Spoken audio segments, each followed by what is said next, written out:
واجه حسن فرمایشه ما یک رگ ان شاء الله دیم ده اوران که بقال دیوانه و واجه حسن مری اتکم میگه آن سر کرده و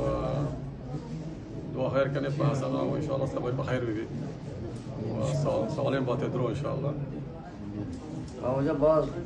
دلوشین دلبرجین می دل کدر کوه واشی که ما شی برات و واجهانا هر جا هر دیوگا بلوچستانی هنگ دمگا گور بیتگین و گور اوارین اور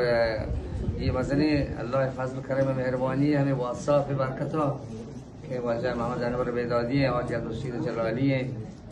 دیوان عبدالغفور گردهانی که دیوان برجاش کتکو مادر براتان واجهان مرده و جوانش یکجا کتکن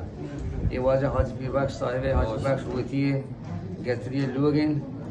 چوتی برات و واجهان هستی قوم هستی نشتگن مطابقت مروچی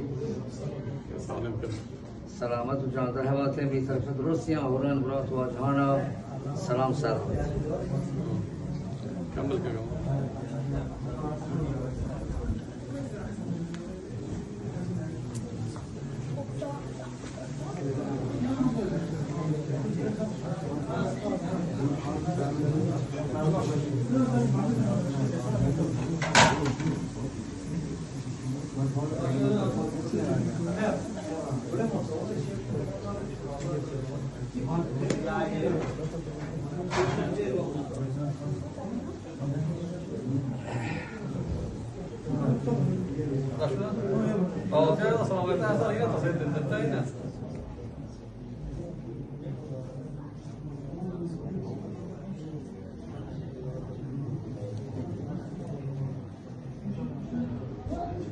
حسن هذا شوي ان شاء الله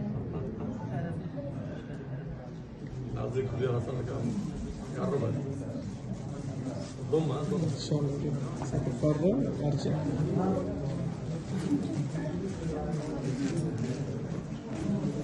اول وان ان شاء الله